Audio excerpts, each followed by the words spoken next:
사실 전도 강의가 저는 도예지 목사라서 자란 건 완전 시골에서 자랐어요. 저는 신학교 원서 쓸 때 처음 서울 와봤고요. 지하철도 20살에 처음 타봤고, 그리고 고등학교 3학년 때까지 소 끌고 다니고 불 때서 밥해 먹는 시골이었습니다.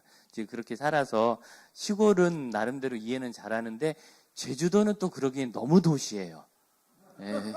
저희 동네는 제가 학교에서 집까지 걸어서 1시간 반을 가야 학교가 나왔거든요.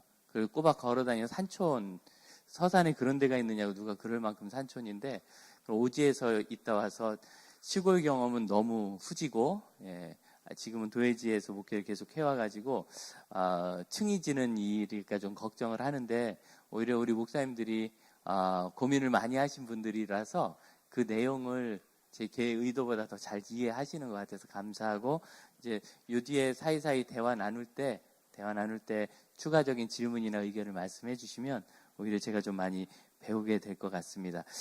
처음에 우리 전도부장님께서 전도에 관련된 강의를 어떻게 설계할지 말씀을 해오셔서 제가 그렇구나 하고서 차라리 그러면 장지교회가 뭐 도시의 교회고 서울에 있기 때문에 그렇지만 장지동 자체는 굉장히 시골스럽거든요.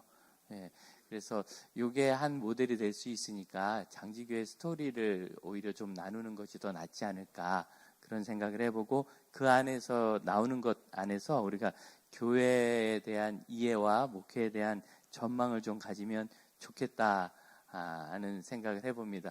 아까 우리 목사님 중에 한 분이 어린아이들이 이제 초등학교 4, 5, 6학년 아이들이 좀 모이고 있는데 교회는 작고 이제 처음 개척하셔서 시작하는데 이 다음 스텝은 뭐가 있을까 그런 대화를 해주시더라고요. 그래서 잠깐 이야기를 했었는데 어린이 사역을 하는 것은 제가 그런 말씀을 드렸어요. 이 제주도는 오히려 국내 다른 지역보다 나은데 제가 특이한 이야기를 들었는데 여기서 자란 청년들은 도예지 갔다 다시 돌아오는 케이스가 많다면서요. 제가 몇 퍼센트냐고 여쭤보니까 그 여행사 하시는 그 장로님이 50%를 말씀하시더라고요. 그러니까 2명 가면 1명을 되돌아오더라. 그러니까 뭐 그분 얘기니까 좀 맞는 얘기 아닐까. 주일학교 연합회 하시든 잘 아시는 현지인이시고, 그러면 굉장히 수지 맞는 거죠. 말씀드렸듯이 도예지교회라고 해서 서울 시내에 있다. 아이 키운다고 그 아이가 결혼하고 이 지역에 살 수 있는 건 모르기 때문에, 특히 저희 교회는 그래도 서울 꼭다기, 이게 서울과 성남 경계선에 있어요. 그래 잘 넘어지면 머리가 성남에 닿을 수 있는데 그래서 그러다 보니까 그래도 집값이 좀 높아서 신혼부부가 교회 근처에는 오피스텔 말고는 집을 못 얻습니다. 저희 아예 그냥 오피스텔에 자리를 잡으라고 그래요. 살림살이 사봐야 그때는 안목이 없어서, 저도 해보니까 신혼 때 산 살림살이는 다 망할 살이지 살림이 안 되더라고요. 미천이 안 되더라고요. 좀 살아봐야 이제 살림 사니까 아예 신혼은 오피스텔 가면 풀세트 돼 있으니까 그냥 월세 내고 살다가 뭐 돈 여유 있으면 사든지, 그럼 나중에 수익 부동산이 되니까요. 살다가 아기 하나 낳고 이제 좀 좁아지겠다 생각할 때 전세를 다시 얻더라도 해봐라. 그래서 저희 교회에서 자란 아이들 중에서 절반 정도는 교회 근처에 있는 오피스텔에 삽니다. 말 그대로 10평짜리 이거 있죠. 하나에 다 돼 있는 거.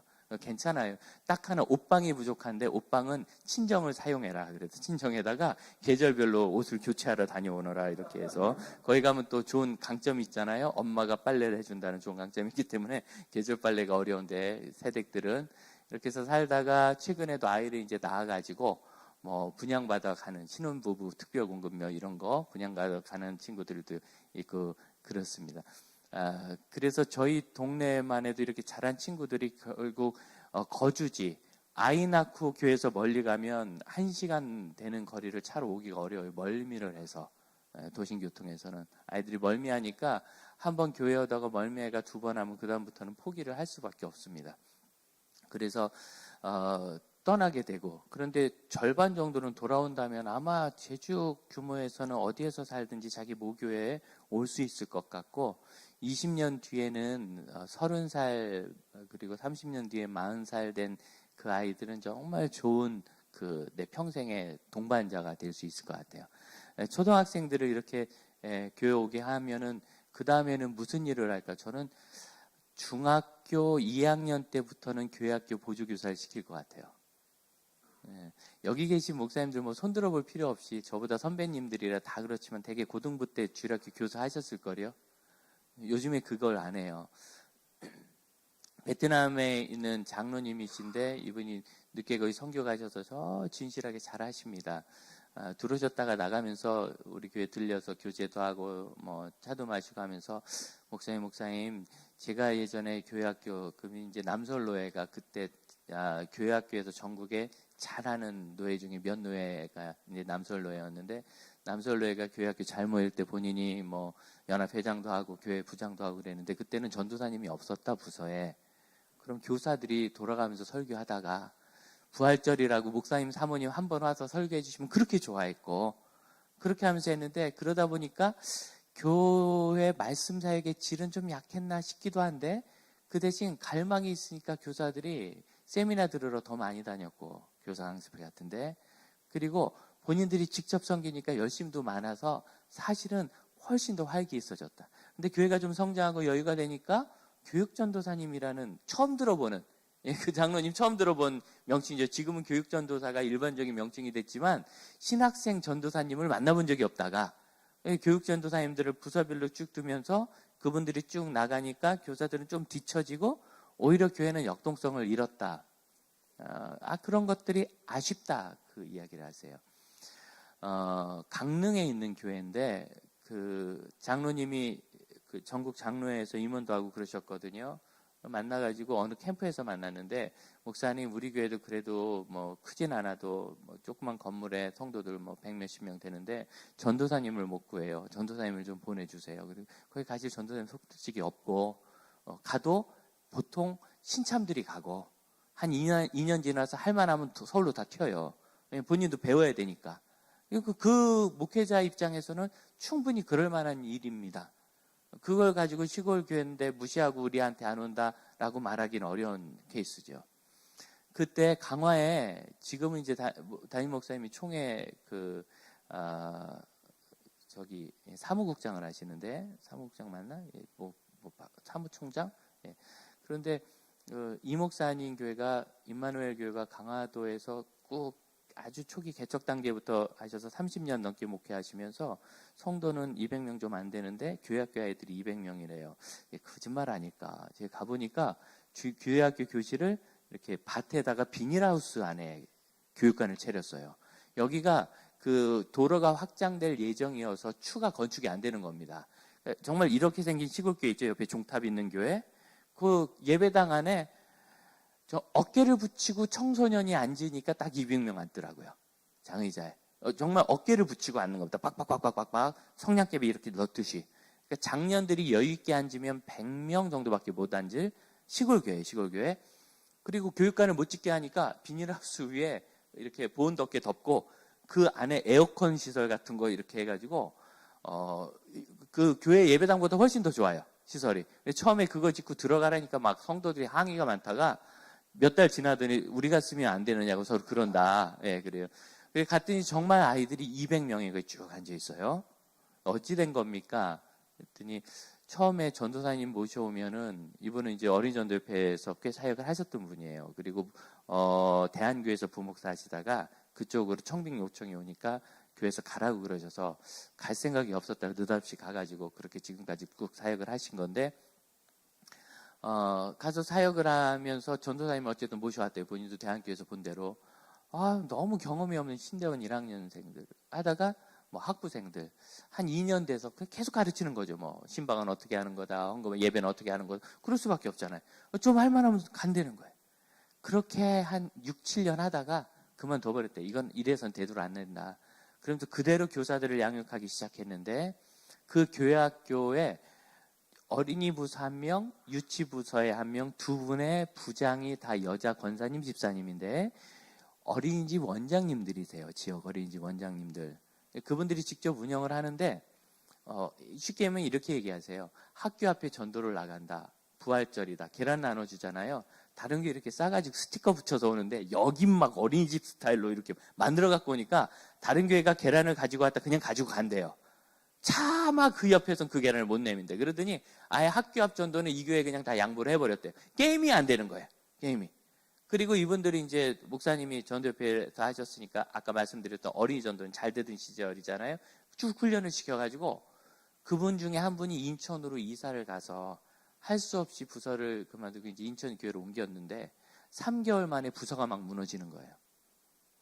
그리고 그분도 인천교회 갔는데 이전에 강화도에 있을 때는 굉장히 자기가 중심으로 사역하다가 새로교회 등록하니까 새신자잖아요.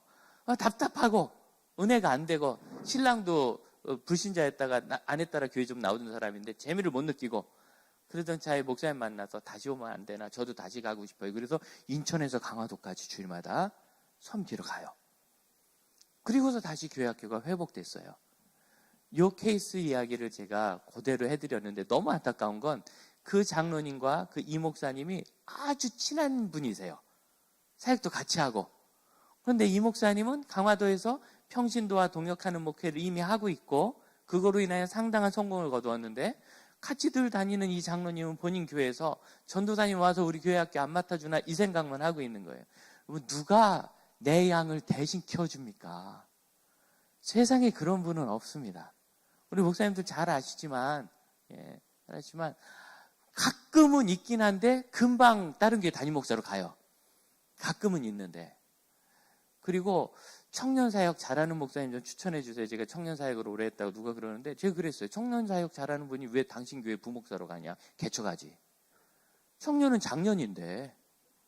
아니 그 청년사역 잘할 정도 되면 나이도 30대 후반이거든요. 30대 초반에서는 한계가 있습니다. 애들하고 나이 차이가 안 나서 맨날 부딪히고 티격태격하고 상처받고 그래요. 그래도 34, 5은 넘어야 좀 안정적으로 청년사역 되는데 그 5년 이내 청빙받습니다. 잘하는 분들은. 그리고 그런 분들은 있어도 우리 차지가 안 와요. 사랑의 교회, 오늘의 교회, 지구촌교회 이런 데서 다 가져가지 우리까지는 순서가 안 와요. 안 와요. 이제 교회에서 성도가 70명 되니까 담임 목사가 신방을 한 3번 갔더니 그때 우리 권사님이 인재 목사님 그만 오세요 그러더라고. 1년 이내에 3번 신방은 너무 심한 것 같다. 그만했으면 좋겠다. 가게 하는 분이라 이렇게 툭툭 지나가다 들어갔는데 할 일은 없고 청년들 2명이 모여가지고 너 회장 한번 나 회장 한번 너 회장 한번 나 회장 3번씩 회장하고 4번째 회장을 서로 미루다가 마침 호주에 워킹 홀리데이 갔던 후배예요. 집사님 딸이 들어와가지고 야 올해 네가 회장해. 그래서 얘를 시켰어요. 이 친구가 회장 1년 하고 그 다음에 교회를 옮겨버렸어요. 그래서 할 수 없이 얘가 4번째 회장을 이제 하게 된 이런 케이스에서 교회 안에 청년들이 그래도 딱딱 긁어모으니까 7, 8명은 돼요. 뭐 재직들 자녀들 있고 다 하죠. 오래된 교회니까 안 모여요. 교회 와도 일부 예배 드리고 도망가기 바쁘고 안 모여요. 그 자기들 둘이서 계속 하는 거예요. 그래서 목사가 뭐 할 일은 없고 사모가 유치부 맡고 뭐 작은 교회가 별거 있습니까? 사모가 유치부 맡고 제가 청년부 맡은 거예요.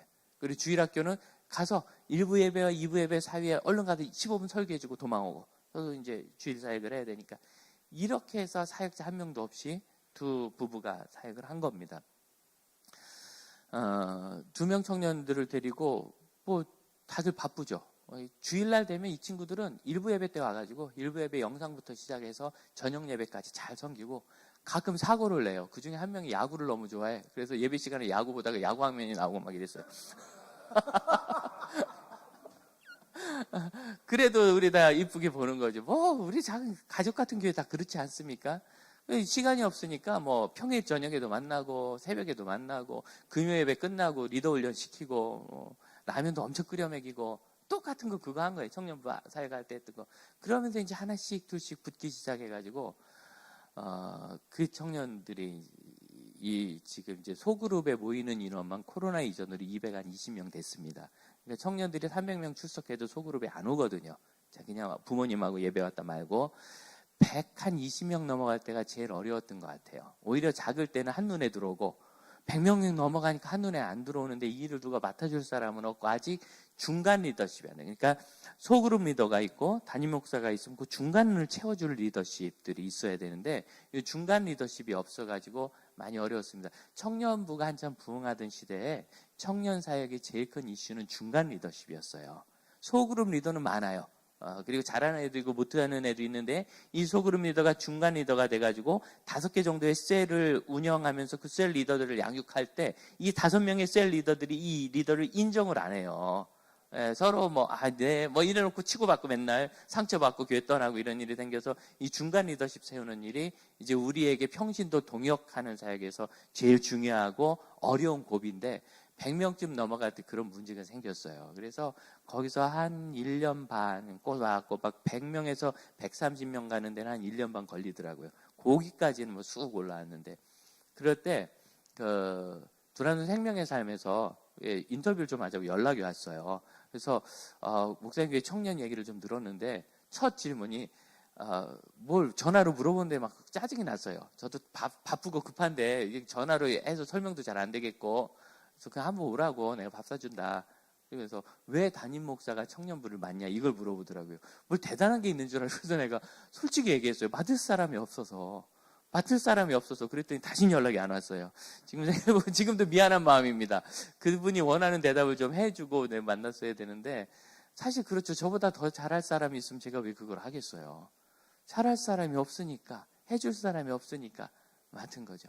그래서 아까 제가 골프 얘기를 좀 길게 한 게 제가 길게 안 하면 여러분 골프를 안 칠 거기 때문에 꼭 치시라고 길게 한 겁니다.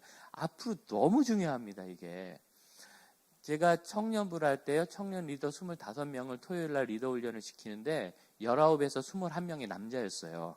여러분 이런 청년 보셨습니까? 요즘 청년부 리더들 다 자매잖아요. 중간 리더를 세웠어요. 엘더라는 이름으로 7명을 세웠는데 6명이 남자였어요. 한 명만 여자였고 이 여자애는 나이 많고 다른 게 저 온 아이예요. 왜 그러냐면 이게 사역이라는 것은 마음을 나누고 쭉 끌어야 되는데 아무리 제가 담임 목사여도 이 20살 넘은 여자애들을 가까이 이렇게 막 하기가 어려워요. 그러니까 얘들은 시간이 좀 걸려요. 한 3년. 남자애들은 한 달이면 끝나요. 2주면 충분해요. 2주면 정말.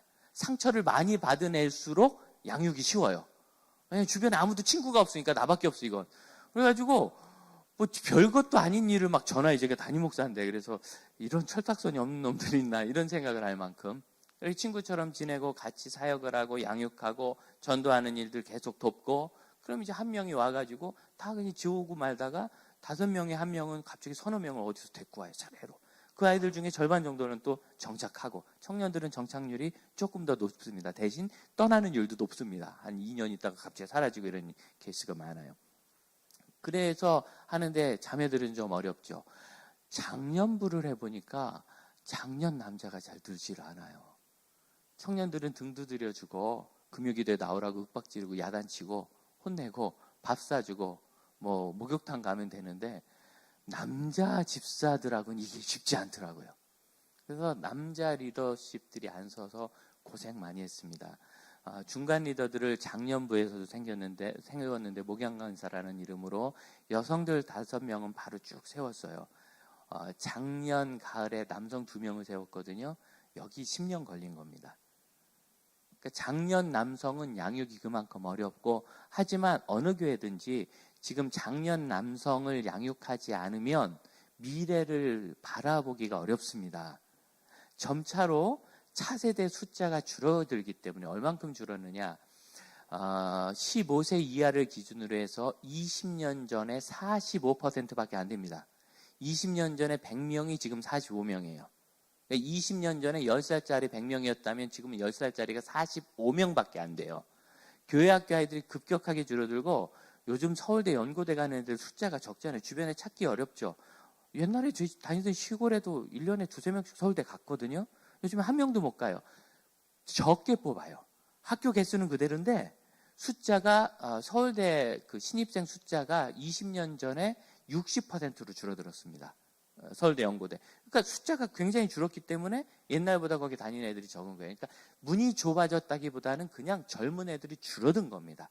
아이들이 줄어들고. 그럼 갈수록 들어오는 물이 작아진다는 거죠. 자, 과연 교회에 옛날에 우리가 하듯이 파트타임으로 부서사역자를 계속 세울 수 있는가? 더 심각한 건 신대원에 있는데 현재 총신 신대원생 중에 70%는 졸업 1학년 때, 2학년 때 사역을 전혀 안 하고 졸업할 때까지 전도사 사역을 한 번도 안 하는 아이들이 40%가 넘습니다. 기가 막힌 노릇입니다. 아빠 엄마가 먹고 살만한 거죠. 뭐 등록금 주니까 그렇지. 여러분 우리 다닐 때는 전도사를 어떻게 해서 등록금을 절반이라도 받아야 학교를 다니지 않습니까? 지금 안 다녀요. 안 하고 그냥 괜히 목 다니면 오라가라 하고 나 공부해야 되는데 그렇다고 공부도 안 하면서 오라가라 한다고 그러면서 안 해요. 안 해요. 지금 제주 지역에 계신 목사님들은 전도사님 찾기 너무 어렵지 않습니까? 신대원 전도사들. 이유가 제주를 안 오려고 하는 게 아니라 아무 데로 안 가요. 아무 데도. 부교육자 뽑을 때도 그러던데요. 목사님 왜 저를 뽑았어요? 그래서 지원서가 너밖에 없었어. 제가 그랬어요. 그래서 장직에 그래 나는 괜찮은데 저희도 회의 열심히 하거든요. 지원자가 안 나타나요. 그러니까 요즘 우리 신학생들이나 젊은 후배 목사들 갈 게 없다고 그러는데 우리는 뽑을 사람이 없어요. 그래서 서로 없는 거죠. 이런 상황에서 평신도를 양육하는 사역은 너무너무 중요한데 이런 양육은 사역 현장 없이는 불가능한 겁니다. 성경 공부한다고 제자가 섭니까? 거꾸로 사역을 하기 시작하면 그 일이 일어난 거죠. 양육할 때 핵심은 차세대를 기준으로 해보죠. 차세대를 기준으로 해 쉬운데 제가 청년부를 한다. 그러면 이 청년들이 메인스트리밍 되는 게 중요해요. 이 주류화라고 하는데 이 교육학 용어입니다. 주류화는 중심에 둔다는 의미인데 이게 흔히 하는 대로 뭐 어떤 예산을 많이 편성한다든가 뭐 아니면은 막 이렇게 높여준다든가 이런 의미가 아닙니다. 자, 수련회를 갑니다. 그럼 저희도 전교인 수련회 2년에 한 번씩 가거든요. 전교인 수련회 갈 때 아예 청년부는 수련회를 2번 해요. 앞서서 2박 3일 니네끼리 하고 끝난 다음에 1박 2일 한 번 더 해요. 그리고 전교인 수련회 때는 청년들이 수련회를 전부 다 주도합니다. 말 그대로 주류하죠. 어른들은 오면 청년들이 짜놓은 프로그램대로 따라가요. 그러면 자기들은 수련회를 못 하잖아요. 그 시간에 삶물의 일 정도는 떼서 교회학교 파트도 아예 교회학교 캠프를 운영하고 그때 섬기고 너희끼리 수련회 앞에 2박 3일 먼저 하고 끝난 다음에 뒤풀이처럼 정리 캠프를 1박 2일 해라. 그러고 나면 이게 청년들이 교회에서 높여주는 어떤 아이들이 아니라 뭐 신경 썼다 이게 아니라 그 교회 활동을 주도하게 됩니다. 요즘 이제 수련회 때나 캠프 때 저희가 사역자들 강사를 청빙하면 오셔서 많이 하는 얘기가 젊은이들이 이렇게 다 하는 교회는 처음 봤다고 얘기를 해요. 여러분 옛날에 우리가 다 했잖아요. 우리가 젊었을 때 우리가 다 했잖아요. 봉고차도 몰고 다니고 미리 가서 막 풀 뽑고 정리하고 되게 수양관이 더러워가지고 청소하는 데만 이틀씩 쓰고 막 그랬지 않습니까? 숙소 다 라벨 붙이고. 요즘 청년들이 그런 거 하나요? 교회? 없어서 안 하는 것 같지만 안에서 없는 거예요. 없어서 안 하는 게 아니라 안에서 없는 거예요. 청년부를 맡아가지고 처음에 97년도였는데 애들이 총동원 전도 토요일을 한대요. 그때 청년부 모임이 토요일이 있을 때 대학부였는데 그러더니 막 자기들끼리 뭘 해? 뭐 하냐? 음식을 대접하는데 다 소그룹별로 나눠서 뭐 사라다, 잡채 이런 걸 맡아서 해온다는 거예요. 그래서 야, 전도하기 바쁜데 친구 챙겨야지 음식 챙기면 되냐? 이리 줘봐. 목사님 해줄게. 그리고 권사님들한테 부탁했더니 전도한다니까 뭐 다 차려졌죠. 안 와 이것들이. 지들도 안 와요. 지들도. 왜? 전도주일인데 전도를 못했잖아요. 그러니까 핑계 대고 딴 데를 가고 안 와요. 그게 이제 저도 처음 겪는 일이라 그 다음에 할 때는 하다못해 너희들은 숟가락 담당 이거라도 시켰어요. 부담 안 가는 걸로. 그리고 이제 어려운 요리들은 권사님 시켜요. 그랬더니 비로소 오더라고요. 총동원 전도주일이 사실 교회 애들부터 와야 되잖아요. 그리고 나서 누굴 전도하는 건데 지들도 안 와가지고 평소보다 숫자가 더 적어요. 새신자도 별로 안 오고. 이 아이들은 어디에 오느냐면 어른들과 다르게 안정성이 떨어지기 때문에 약속이 있다고 온다든가 교회 모임이니까 온다고 이렇게 생각 안 해요. 뭔가 임무를 줘야 돼. 임무를. 활동으로 이야기하면 그렇죠. 2년에 한 번씩 그 중직자 수련회가 또 저희 있는데 매년 하는데요. 경년으로 한 번은 당일로 하고 한 번은 1박 2일을 해요. 1박 2일로 할 때는 중직자들과 청년부가 같이 수련을 합니다. 청년부는 보통 연 4차례 수련을 하거든요. 여름 수련회, 겨울 수련회, 그리고 후사에 봄 리트릿, 가을 리트릿 2번 하는데 6월에 저희가 중직자 수련을 하면서 봄 리트릿을 2년에 한 번은 청년들과 중직자만 같이 해요. 그래야 대충 숫자 비용이 맞습니다. 그래서 모여서 장로님들이 청년들 발 닦아주고 또 청년들이 놀이 프로그램 짜가지고 뭐 열전, 도전 막 이런 거 있죠. 예, 저기 무한도전 비슷한 걸 짜가지고 막 어른들 굴려요. 그리고 청년들하고 장년들하고 팀을 같이 짜서 그 모임에 참여하고 당연히 장년들이 주최한 모임에도 청년들이 참여하고 주류화. 대개 교회는 장년들만 주류화되어 있어요. 오면은 장년들이 교회 학교 아이들을 뭘 배려를 해주고 청년들을 배려해주고 노년들을 배려해주고, 이건 주류화가 아닙니다.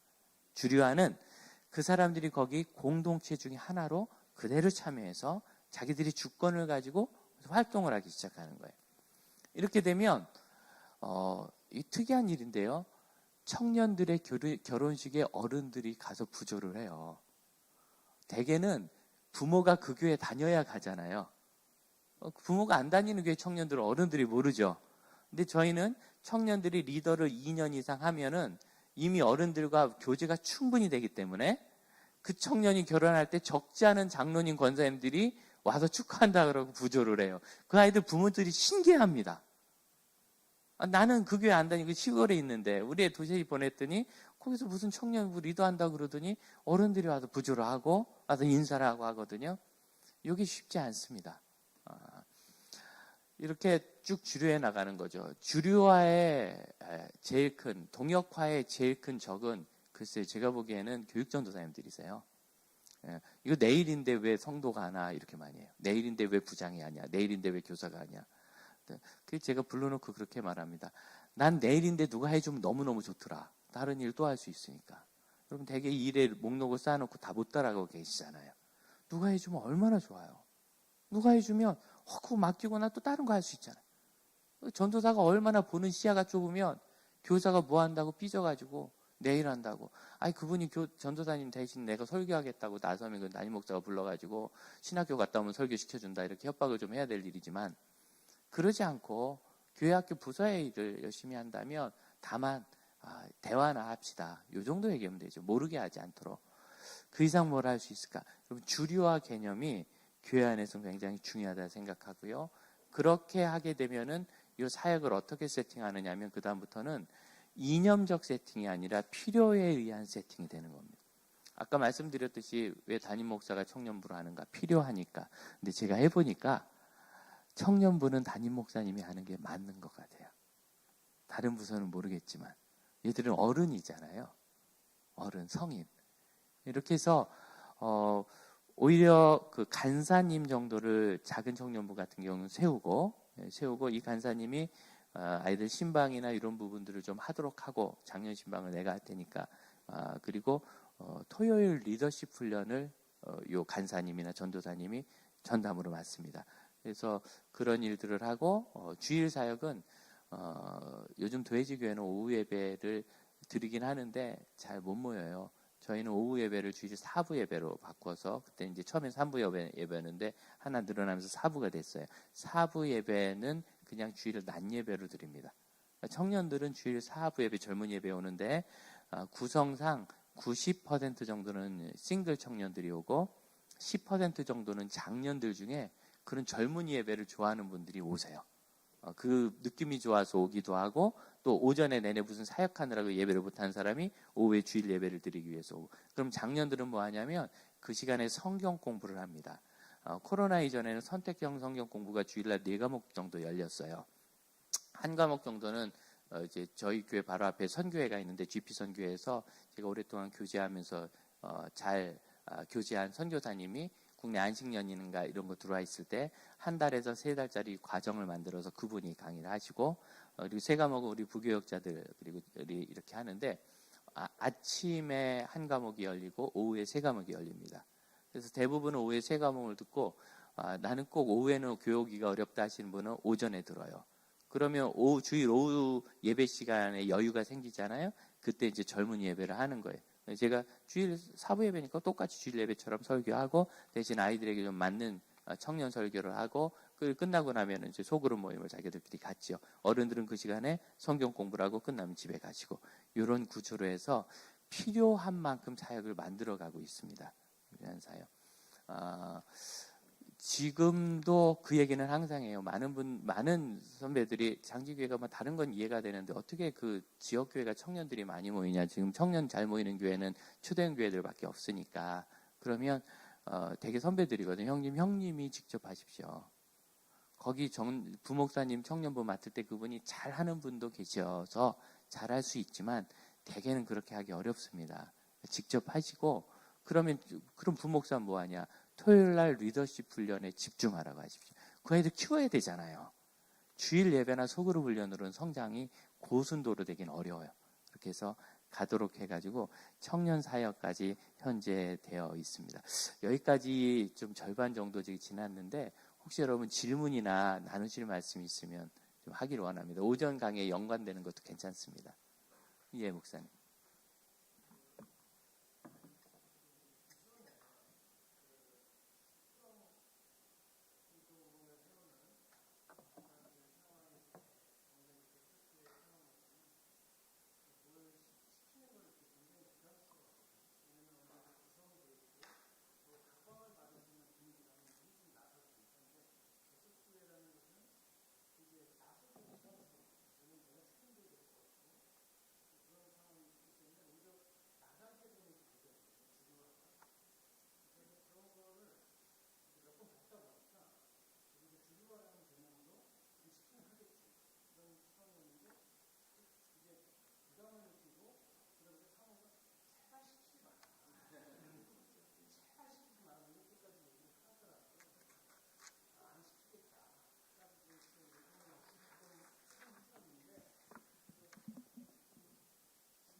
네, 귀한 말씀인 것 같습니다. 양승원 목사님하고 교제하면서 제가 물어봤어요. 선배님, 목회를 지금까지 쭉 하시는데 어려운 게 뭡니까? 제일 어려운 게. 그랬더니 홍 목사님, 내가 있지. 대형교회에서 청빙 오는 것도 거절하고 다음 세대에 세우고 성도들 말씀을 양육하겠다고 개척해서 이분이 400명까지는 쭉 가지고 그냥 스테이예요. 거기서 더 늘지 않았어요. 400명까지 개척하고서 빨리 늘었습니다. 늘지 않으셨는데, 그런데 그게 어려운 게 아니라 어느 날 누가 너무너무 참 귀하게 신앙생활을 한다는 거예요. 근데 이 사람이 누구냐면 전입교인. 몇 번 예배 드리던 어느 날 조용히 등록하더니 보이지도 않게 인격적으로 좋게 잘 섬기는데 그게 왜 어렵냐?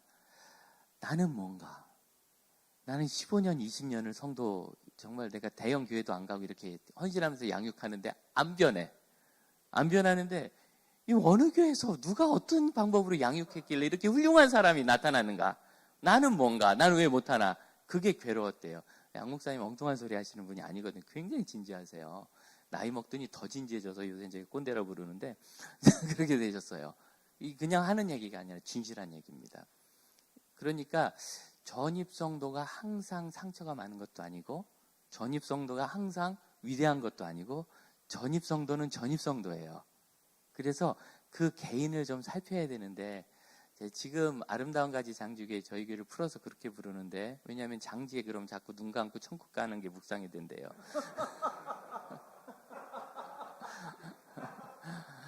그래서 이제 그렇게 풀어 불러요. 이게 원래 긴 장자의 아름다울 지자거든요. 길고 아름다운 버드나무 가지를 나타내는 한자입니다. 장지동이 원래 탄천변에 버드나무가 많았대요. 그래서 아름다웠대요. 그래서 장지동. 근데 정작 교회는 문정동에 있어요. 문정동 75번지.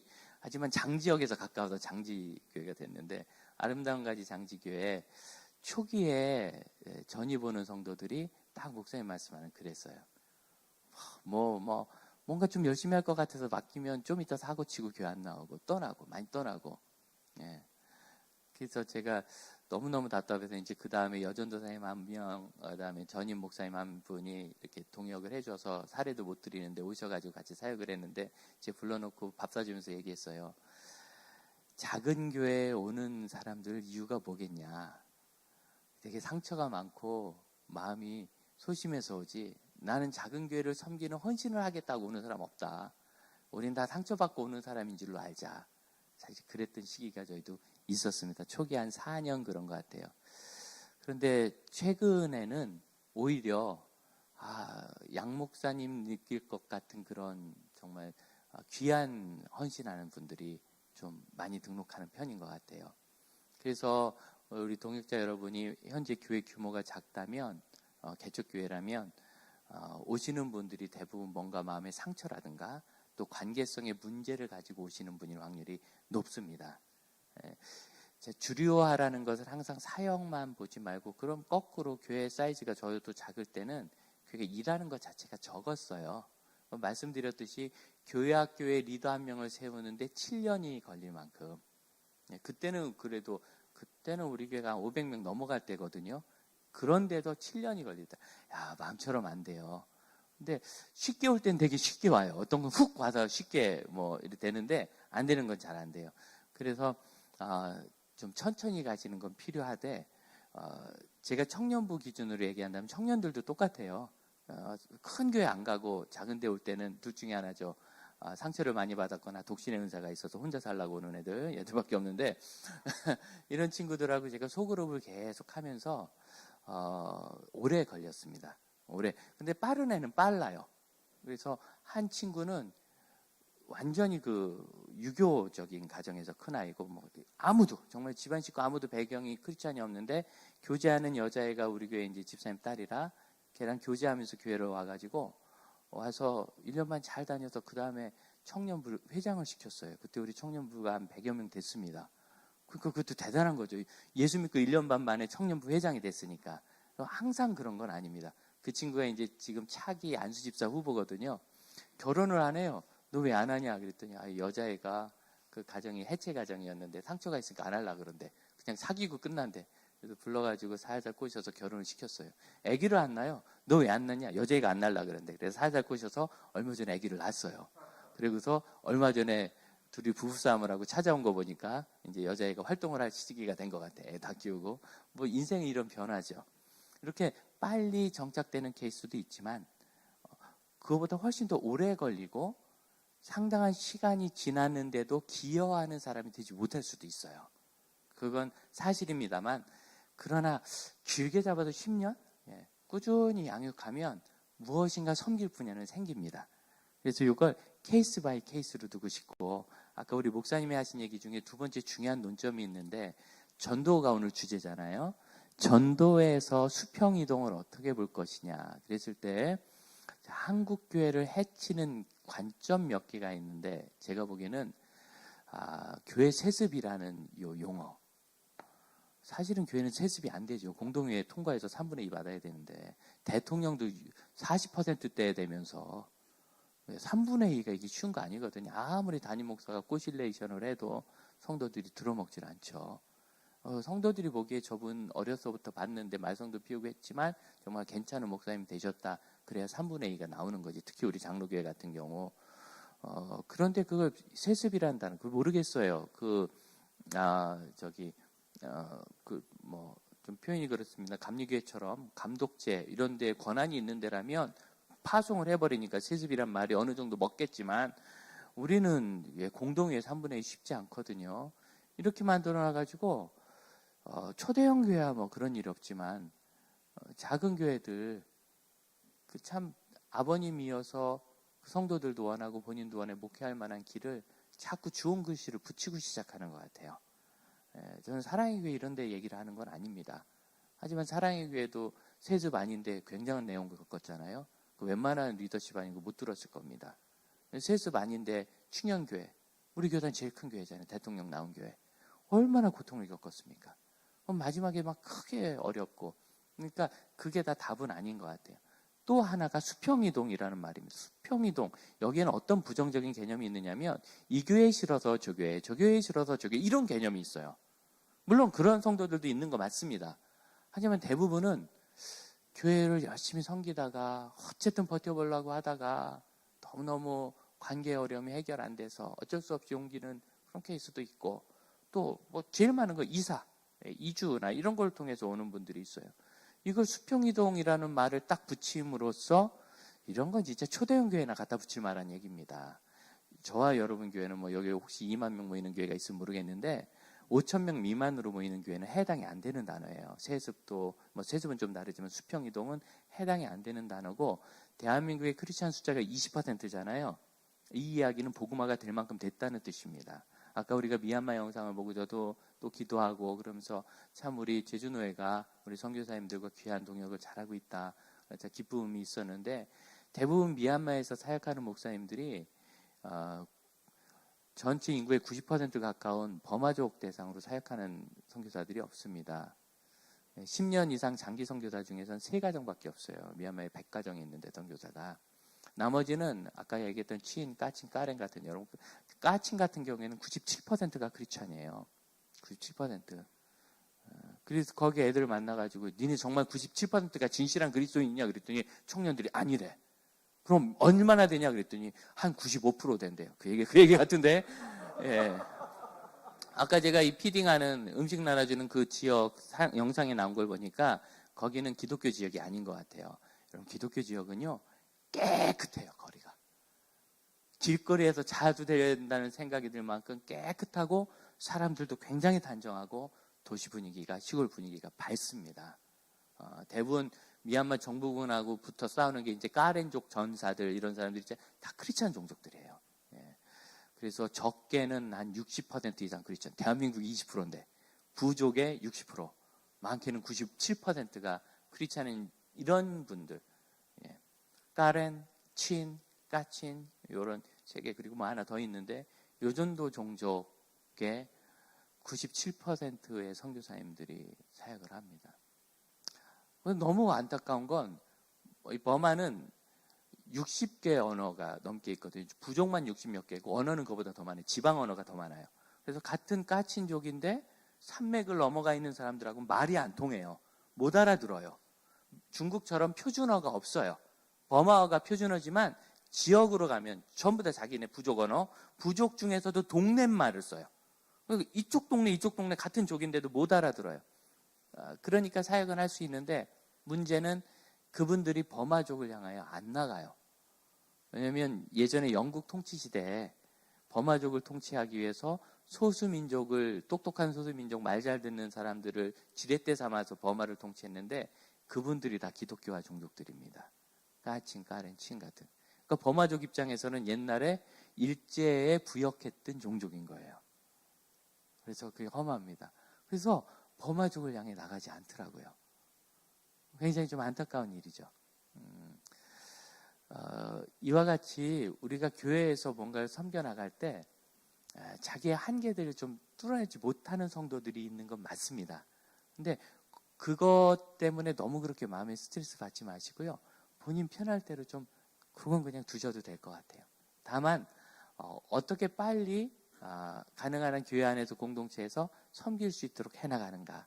어느 한순간엔 되지 않지만 교회 성장 곡선은 양적인 게 아니라 질적인 면을 보더라도 이런 곡선 같아요.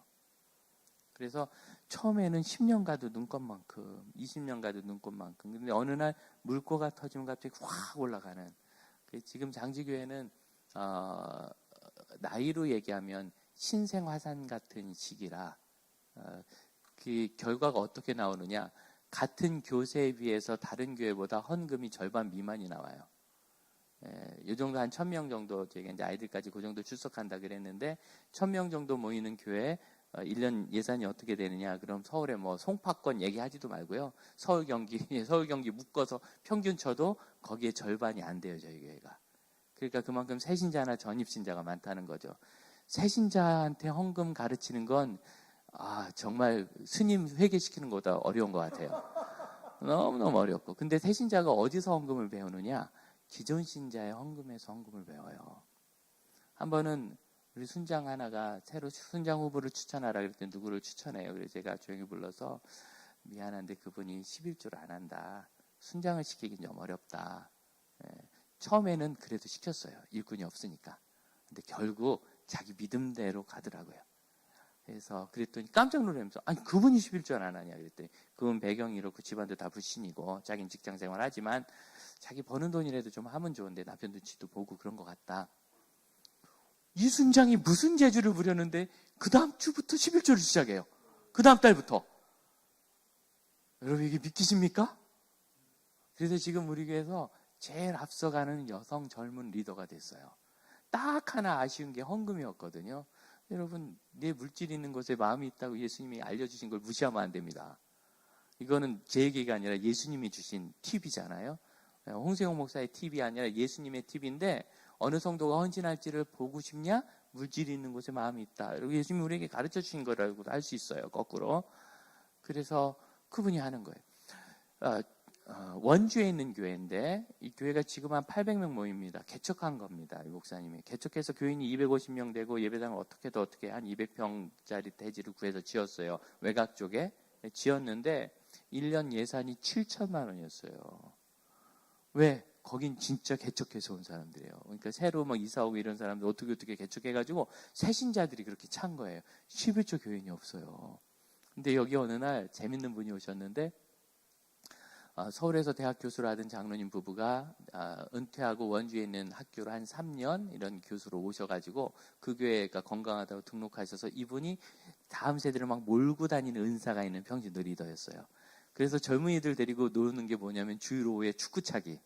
그래서 공터에 공을 차면서 그때 권사님도 이런 걸 잘해서 솥단지 걸어놓고 거기서 막 김치찌개 끓여서 애들하고 먹고 이러면서 확 분위기가 올라왔습니다. 그런데 이 젊은 사람들이 보니까 이 장로님이 희한한 거라는 거예요. 11조라고.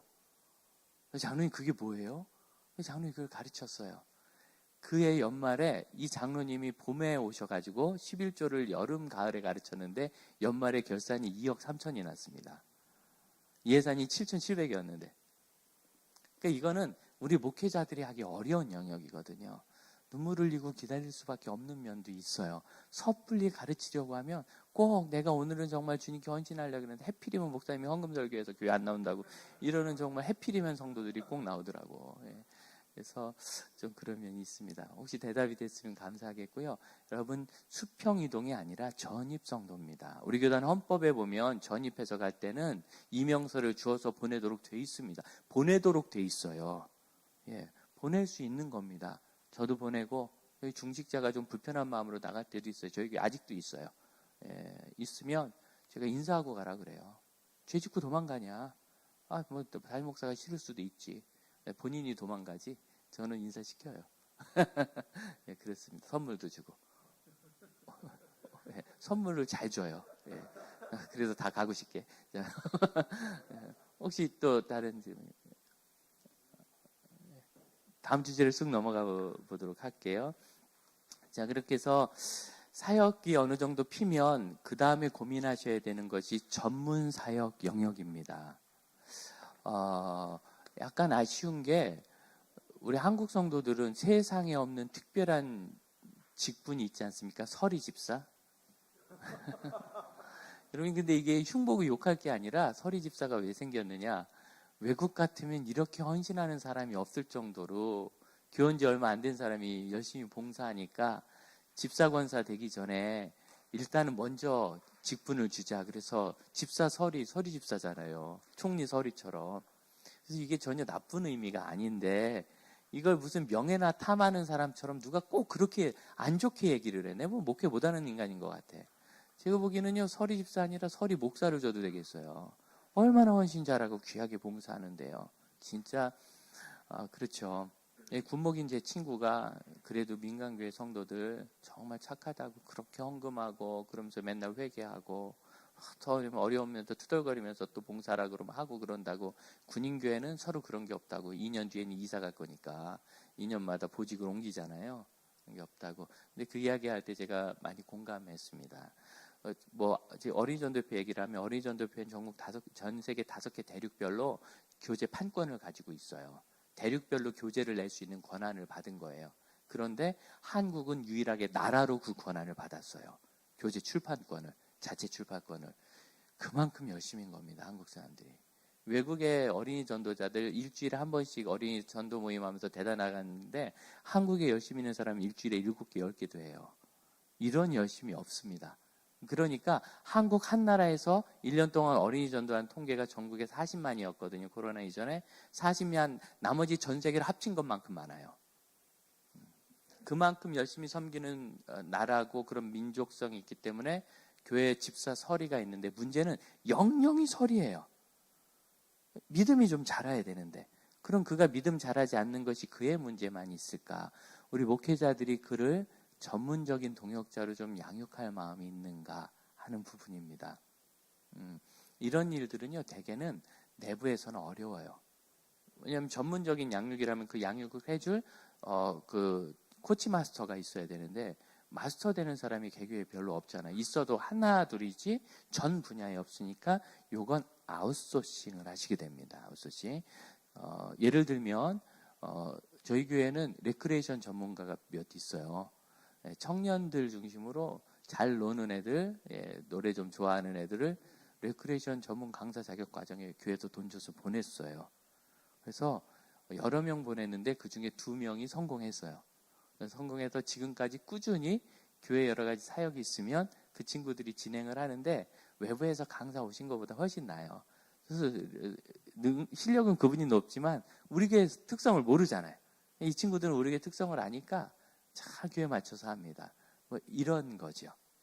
교회 교육부서의 전문가 과정, 어린이 전도협회 아까 어떤 분이 얘기하는데 TC라는 단계가 있는데 3일 클럽, TC 1단계, 2단계 요 셋 정도 하시면 개교의 전도사인 만큼 설교를 하십니다.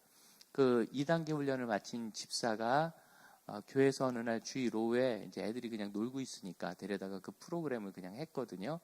새신자 양육 프로그램을 교회에서 한 거예요. 그런데 이 말썽꾸러기들 20명 정도가 유치부부터 6학년까지 섞여 있는데 앉아서 그냥 그 말씀을 얼마나 잘 듣는지 제가 창밖에서요 기겁을 하고 봤어요. 이 자매 열정이거든요. 이 자매 열정이 그런 열정이 있어요. 유치부 교사인데 아이들 모아가지고 그냥 강의를 하는데 그렇게 애들이 잘 들어요. 이런 과정이죠. 청소년들을 위한 과정도 사실은 어린이 과정을 그대로 쓰셔도 돼요. 그냥 통합니다. 그렇게 하고 이제 연합회나 이런 걸 통해서 능력을 좀 배워갈 수 있도록 하고, 제일 어려운 것이 교회에서 있는 평신도 리더십 과정이 좀 없어서 이게 문제인 것 같아요. 저는 어떤 꿈이 있느냐면 장지교회에 있는 목양간사 과정 이런 것 같은 일들을 여러 교회사 우리 목사님들끼리 모여서 코스를 만들고 여기에 우리가 할 수 있는 건 하고 좀 외부에서 좋은 전문가를 모시고, 특히 커뮤니케이션 전문가, 커뮤니케이션을 제일 어려워하거든요. 커뮤니케이션 전문가, 임상심리에 좋은 그 강의하시는 분들을 모셔서 강의 들으면서 저희 교회 이름은 목양간사인데 중간 리더 과정, 평신도 중간 리더 과정을 좀 만들어서 같이 운영하고 싶다. 여러분 이런 과정은 굳이 얘기하면 MBA 같은 과정이에요. 경영대학원 간다고 경영에 대해서 뭐 딱 배우는 건 없거든요. 근데 경영자들끼리 모여서 수업을 들으면서 거기서 정보가 오가고 중요한 이슈들에 대해서 명사를 초청해서 들으면서 이분들이 이렇게 관점이 바뀌는 거잖아요. 이렇게 지도자 과정은 그렇게밖에 강의가 안 됩니다. 교회학교나 이런 데는 오히려 명확한 과정이 있는데 그 넥스트 교회 연구소, 넥스트 교회 교육 연구소라는 인터넷 사이트가 있습니다.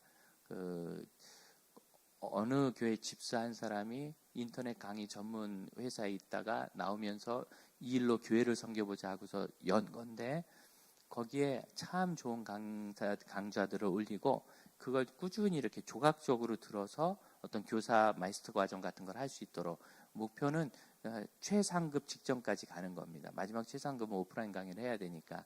이래서 각 교회에 전도사급 되는 부장집사, 교회학교 전문 사역자, 이런 사람들이 복수로 있어야 됩니다. 하나밖에 없으면 교만병이 들어요. 그건 아니고 그분이 못 쉬어서, 목회자도 안식년이 필요한데, 그래서 못 쉬어서 일단 한 명을 세우고 그 다음에 복수를 한 명을 더 세우면 이게 순환하면서 사역을 할 수 있기 때문에 굉장히 좀 강건한 일이 될 것 같습니다. 혹시 지금까지 이제 장지교회 얘기를 간단하게 드렸는데 이렇게 오후에 피곤한 시간에 여러분 잘 들어주셔서 감사합니다. 그 외에 의견이나 질문이 있으면 마저 이야기를 나누겠습니다. 감사합니다.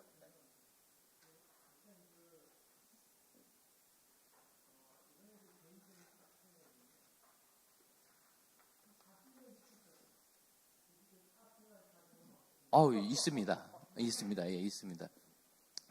두 가정이 중요한 우리 청년 리더 그룹이 제주도 왔는데 잘 훈련되진 않았어요. 그리고 그때만 해도 우리 교회가 뭘 좀 조직적으로 하기 어려운 시기였습니다. 그러니까 장지교회 지금만큼 사이즈가 된 거는 한 3, 4년밖에 되지 않고요. 그 이전에는 저희도 헐떡거이 교회였어요. 그랬는데 좀 그만큼 안 돼서 아쉽고, 이 뒤에도 혹시 누가 제주도 갈 계획이 있다 그런다면 제가 그렇게 해서 보내고 싶은데, 육지 내에서는 이제 아마 코로나 때문에 중단됐고 더 못 나갔고 코로나가 아니었으면 했을 것 같은데, 자원하는 가정들을 강제로 뽑아가지고 처음엔 강제로 시켜야지 뭐 자원이 되나요? 봐야 그 다음부터 소망이 생기는 거니까 한 3년 잡고 차로 왕복 3시간 이내에 있는 교회에 주일날 오전에 가서 봉사하고 헌금도 거기 하고 오후에는 교회 와서 사부 예배 드리고 집에 가는 그런 과정을 좀 생각을 했었는데, 코로나 때문에 오프라인이 막히면서 좀 잘 안 됐습니다. 제주에도 당연히 이렇게 이제 여러분하고 이렇게 교제도 하고 하니까 만약 누가 간다 그러면 거주 지역 근처 우리 민 목사님께 여쭤봐가지고 그 교회 좀 연결해서 하는데, 이게 잠원과 같아요. 이게 묶어놔야 불이 타지 흩어놓으면 꺼집니다. 불 떼서 밥 해보셨어요? 불 떼서 밥을 하면 나무를 잘 모아놓습니다. 그러다가 이제 밥이 다 익어서 밥내가 나기 시작하면 불을 꺼야 되잖아요. 그럼 물을 붓는 게 아니라 이렇게 흩어버립니다. 그럼 모아서 타던 나무가 이렇게 쫙 아궁이 안에 흩어지잖아요. 그럼 천천히 꺼져요. 그러니까 이분들을 우리 교회에서는 나름대로 사역 잘했다 하고 해도 어딘가 가면 거기서 힘을 받고 계속 사역하기가 아마 어려울 수 있어요. 예, 여러 가지 그 컬러가 다르기 때문에. 그래서 그런 부분에 대한 보완책도 좀 고민을 하고 있고, 그게 이제 무태에 있는 교회 같으면 주일 오후에 와서 예배를 드려라. 거기서 교회학교 섬기고 낮 예배 같이 드린 다음에 오후에 와서 예배라든가 성경 공부 과정 어떤 것에 참여해가지고 자기 자신을 계속 이렇게 해라. 참 죄송하지만 젊은 세대들이 어디 가도 제가 참 작은 교회는 잘 추천을 못합니다. 그게 성장 과정의 단절 때문에 그랬고, 첫째는. 두 번째는 어느 노예냐고 저한테 물어보시던데, 저는 그 무지영 노예에 소속돼 있습니다. 우리 교회가 애초에 그랬어요. 우리 교회는 놀라운 분쟁의 교회인데 그 노예가 장지교회 때문에 노예 안에 싸움이 일어나서 갈라져 나온 노예예요. 그래서 우리 교회 때문에 오래전에 노예가 갈라진 아주 대단한 노예인데 꼼짝없이 깔렸어요. 총회장실 점거농성까지 하고, 요새 총회 앞에 가면 피켓 시위 많이 하거든요. 피켓 시위를 최초로 도입한 교회가 장지교회입니다. 그때 제가 학생 때였는데 막 목사님들이 체포해 와가지고 성총회 앞에서 막 시위를 하고 집사들이 막 이렇게 막 세속화됐다고 그러면서 울었던 기억이 나는데 그게 우리 교회였어요. 그런 교회였는데 그때 그 사건 때문에 노예가 갈렸죠. 전국의 교회가 흩어져 있습니다. 다들 어렵습니다. 되게 미자립 상태고 계속 그렇게 되고 있고, 거의 목사님 부부의 헌신, 부부가 일도 하고 아르바이트도 하고 그래서 생계비 내면서 교회 성도들 헌금으로 월세도 못 내가지고 전기세 간전히 내고 뭐 이렇게 하면서 꽤 오래 그렇게 되는데, 아쉬운 거는 이걸 뚫고 잘 못 올라간다는 거죠. 고 하용조 목사님께서 어디서 개척을 하거들랑 옛날 기준은 3년인데 지금 기준은 5년 같아요. 5년 이내에 변화가 안 생기면 문을 닫고 다른 데 다시 개척해서, 그래도 안 되면 그럼 빨리 대형교회 부목사로 가라. 당신은 다니면 안 되는 거다. 고 하 목사님이 돌아가시기 얼마 전에 그 이야기를 하면서, 내가 이 얘기를 아는 사람만 했는데 이제는 내가 갈 날이 얼마 안 됐으니까 자신 있게 모든 사람에게 한다 하고 목회자들 모인 데서 그런 말씀을 하시더라고요. 그만큼 이 일이 어려운 일일 수 있기 때문에 길게 보시고 꾸준하시도록 제가 그렇게 부탁드리고 싶어요.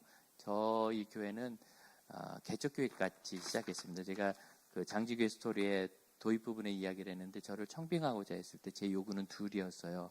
너무 오랫동안 싸운 교회이기 때문에 만장일치를 원하는 게 아니라 성도들이 한 마음으로 나 청빙을 원하면 내가 오케이 하겠다. 두 번째로 내가 초대형교회 이런데 물론 불러주지도 않겠지만 기다리지 않고 여기 온다면 제가 장지교회 간다고 했을 때 20분에게 제가 여쭙거든요. 19명이 반대하고 1명이 기권했어요. 그만큼 심각한 상황이었어요, 교회가. 예. 그리고 반대했던 분들 중에 뭐 이런 표현, 목사님 거룩한 흰 옷에 때 묻히지 마세요. 참 슬픈 이야기죠. 안 된다, 여기는. 예, 그런 이야기. 그런 상황이었는데 말씀드릴 때 딱 하나, 나는 성경적인 교회여야지, 우리는 원래 이렇게 해요, 이런 얘기할 거면 나랑 얘기도 하지 말아라, 그랬어요. 그리고 성경적으로 하겠습니까? 그랬더니 그분들이 가서 의논하고 오라 그랬는데 일주일 뒤에 우리 한마음으로 목사님 모시기를 원하고 대표들 10명이 그 다음에 꼭 성경적으로 옳다고 말씀하시고 자기들이 봐도 그러면 꼭 하겠다. 그렇게 해서 이제 목회를 시작했거든요. 그렇다고 해서 뭘 더럽고 고치고 이거 없습니다. 그냥 혼자 앉아서 예배하고 설교하고 신방하고 소그룹 인도하고 그런 거죠. 소그룹을 그래도 이제 성도들이 한 70명 되니까 순장이라고 소그룹 리더들이 있더라고요.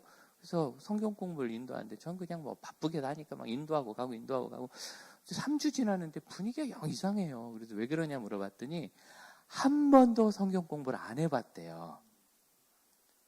순이란 이름은 뭐냐? 직접 목사님이 CCC 출신이신데 거기 이름 따라 순이라고 정했대. 그럼 순 모임은 뭘 했냐 그랬더니 우리가 못한다 그러니까 그럼 모여서 밥이라도 먹으라 그래서 밥만 먹었대요. 정말 밥만 드셨대요. 그래서 밥만 한 1년 정도 이렇게 먹었는데 갑자기 성경 공부를 주니까 본인들이 힘들다 그러더라고요. 그러다 이제 우리 순장들 노트를 보니까 한 글자가 막 이만해요. 진짜 이만해요. 쉽게 얘기해서 문행력이 많이 떨어지는 분이죠. 참 가슴이 아픈 일이고, 그래서 못 하시는 분은 성경만 읽으시고 밥만 드세요. 그래서 성경은 읽고 그 본문 있으니까 안 하면 섭섭하잖아요. 성경 읽고 그 다음에 기도 제목 나누고 밥 먹어라. 기도 제목 나누고 기도하고 밥 먹어라. 그렇게 해서 시작해서 지금은 남자 소그룹들이 이번 학기에 이제 정상 궤도에 올랐고요. 진짜 오래 걸렸어요, 남자들은. 여자들은 뭐 좀 전에 정상 궤도 올라서 요새는 순장을 조금 가려 뽑는 데까지 왔습니다. 요게 코로나 직전쯤에 요 수준에 왔습니다. 이렇게 돼 있고 지금도 계속해서 누군가는 갈 거니까 우리 열심히 양육해야 된다 그러면서 두려운 마음으로 양육하고 그렇게 있습니다. 그래서 열리는 길들을 따라가시라고, 제가 필요에 따르는 사역 원리라는 게 바로 그거거든요. 열리는 길을 하나님이 열어주시는 것으로 믿고 따라가야지, 억지로 열려고 하면 거기서 분쟁과 어려움이 생기고, 우리가 이 일을 하는 건 하나님께 영광 돌리고 믿음의 사람들을 세우는 건데, 믿음의 사람들이 서기 전에 마음이 다치고 그러면 그 다음부터는 한번 다치면 이 섭석 귀신은 박히면 빠지지도 않는다고 헤쳐나가기가 어렵더라고요. 네. 혹시 더 강의가 완벽해서 없는 걸로 알고 제가 네.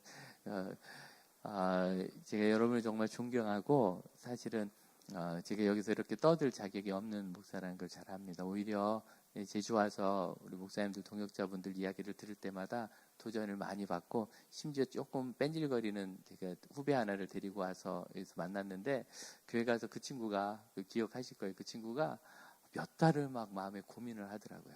제주 목사님들이 교회를 사랑하고 섬기고 헌신하는 이야기를 듣고 실제로 보고 나서 자기는 뭔가 나는 내가 이래서 과연 정말 이분은 목회할 생각이 있거든요. 예. 요즘에 부교육자들의 목회할 생각 없이 직장 다닐 생각이 있는 부교육자들이 많아요. 예, 목회할 생각이 없이 그냥 직장처럼 교회 생활하는 사람이 많아요. 그걸 인정할 수밖에 없더라고요. 억지로 뭐 개척시키고 담임 목사 가라 그렇게 못하잖아요. 그러니까 그만큼만 두고 가는데, 이분은 목회할 생각이었는데 우리 제주 목사님들이 그렇게 애쓰는 걸 보고 굉장히 마음에 큰 감동과 도전을 받았던 일이 2년 전에 있었습니다. 그분이 지금 사역 잘하고 있어요. 그만큼 여러분 이제 스승이고 지금 하시는 일들이 계속 열매 있기를 바라고, 또 뭐 연락처 같은 건 쉬운 거니까 언제든지 크고 작은 일 주시면 저도 듣고 같이 기도하고 또 제가 도울 수 있는 일을 돕고 그렇게 하겠습니다. 오늘 이렇게 청해 주셔서 감사하고 저에게 너무 귀한 시간이었습니다. 고맙습니다.